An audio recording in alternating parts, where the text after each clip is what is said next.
Colombianos, los y las senadoras de la República, hoy en el Congreso, en la plenaria del Senado, están debatiendo, según ellos, la posibilidad de la consulta popular convocada por el presidente de la República y han salido con su cinismo constante, con conceptos retardatarios, barbaridades.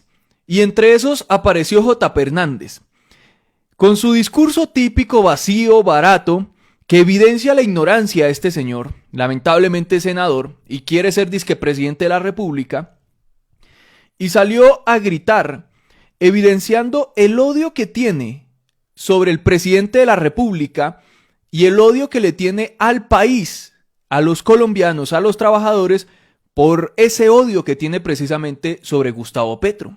Y lo dejó claro y lo dijo.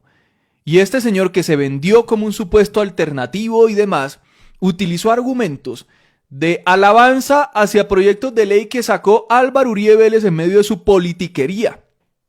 Y eso que J.P. Hernández salió a decir en su momento, que pedía perdón a Petro y que él no era uribista y que estaba más del lado de los alternativos y no sé qué. Un manipulador, un mentiroso.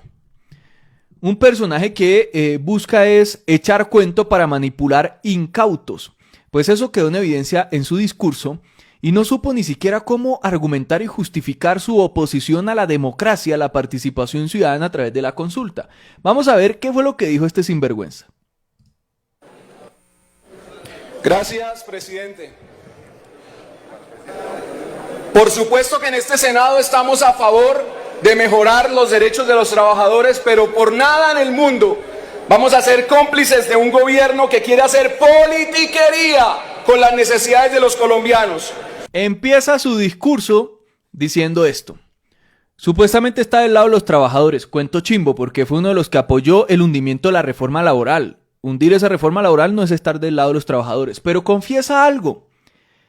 Que simplemente no quieren reforma laboral, no quieren participación ciudadana, no quieren que se mejoren los derechos de los trabajadores por odio al presidente de la República.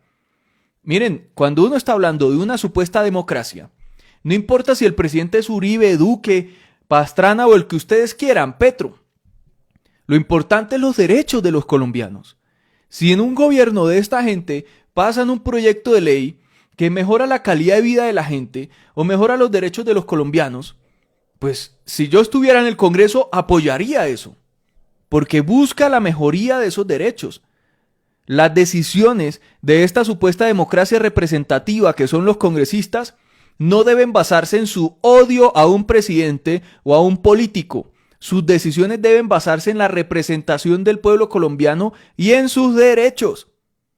Y J.P. Hernández, en medio de su ignorancia, confiesa semejante canallada, que es que no promueven los derechos de los trabajadores y no apoyan la consulta o la reforma laboral por odio a Petro, no es más.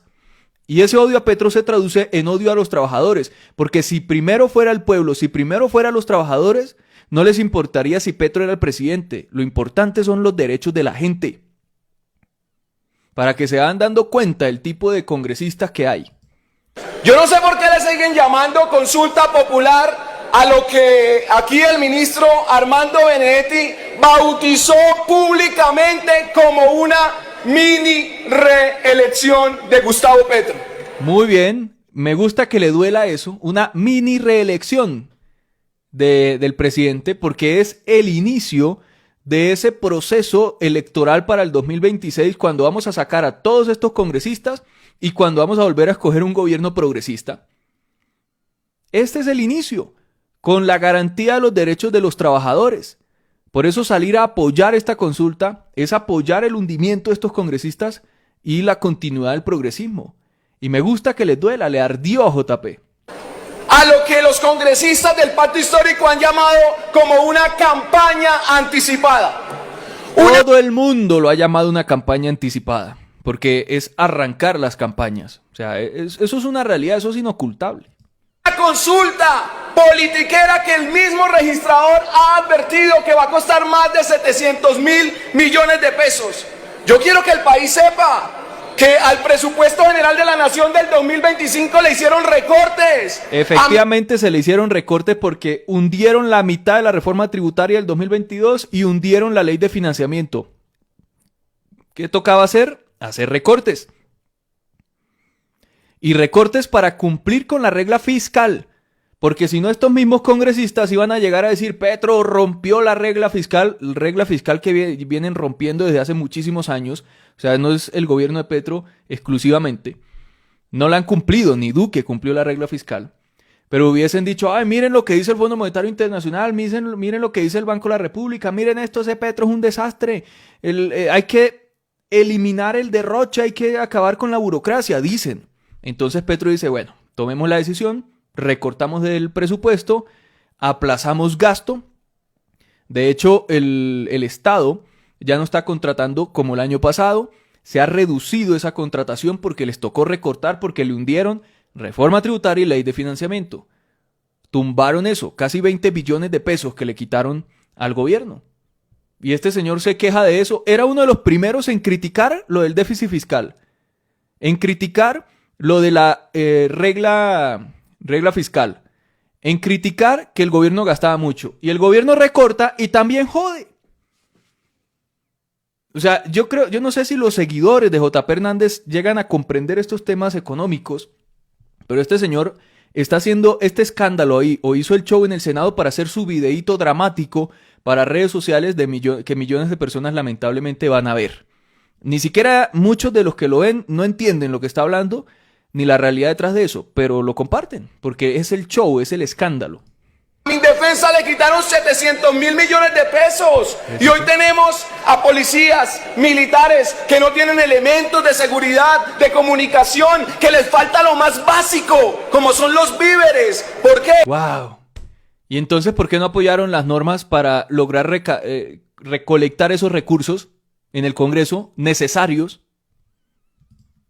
Porque le hicieron ese recorte de 700 mil millones de pesos a Mindefensa. Ah, pero para derrocharse 700 mil millones en una consulta, para eso sí hay plata. Mentira, no es un derroche, la democracia no es un derroche. Si la democracia es un derroche, pues cerremos el Congreso y cerremos la presidencia. Primero eso. Segundo, la consulta popular se va a pagar con vigencias futuras. Probablemente, está el debate ahí en la registraduría. Y si no, están los recursos en la registraduría, pero puede ser con vigencias futuras. Entonces de ahí se lograría recolectar esos recursos y se paga la consulta. Un gobierno que le recortó 620 mil millones de pesos al Ministerio de Vivienda y hoy las familias colombianas, muchas se quedaron con su sueño de tener una vivienda de interés social que no van a poder tener. Esos problemas de vivienda de interés social los dejó Duque, desfinanciados, desorganizados, con mafias dentro de esos programas, mejor dicho, no mafias de la gente, mafias de los mismos constructores y contratistas detrás de todo eso. Eso lo dejó Duque y ahorita lo están reorganizando. De hecho, el gobierno de Petro ha aumentado tanto el presupuesto general de la nación y tenían esas proyecciones por recaudo de impuestos, de renta, posible reforma tributaria, ley de financiamiento. Al fin, muchos de esos parámetros no se cumplieron, entonces no se recaudó todo. Entonces, el gobierno que había aumentado ese presupuesto general de la nación lo que hizo fue recortar cierta parte de eso, pero no es que haya recortado per se, que disminuyó los planteamientos de ese presupuesto general de la nación. Porque le recortaron el presupuesto al Ministerio de Vivienda, que porque no había plata. Ustedes no recuerdan al gobierno que hacía show en diciembre porque la ley de financiamiento se había hundido y que decía que no había plata. Ese mismo gobierno se va a derrochar 700 mil millones de pesos en una consulta politiquera. Un gobierno... ¿Cómo así? ¿Y JP que estuvo en contra de la ley de financiamiento y ahora sí está a favor? Una ley de financiamiento que esperaba recoger más de 10 billones, si no estoy mal eran 12 billones y después tocó sacar varios artículos para recoger 6 billones por lo menos y aún así la hundieron. No dejaron recoger la plata de juegos de suerte y azar en línea que no pagan impuestos. No dejaron recoger la plata de las petroleras y carboneras. Las petroleras y carboneras deducen impuestos de regalías. Y eso es una vaina absurda e ilógico y esta gente ayudó a tumbar eso de la reforma tributaria del 2022. O sea, les regalaron 6 billones de pesos a las petroleras y carboneras a multinacionales. 6 billones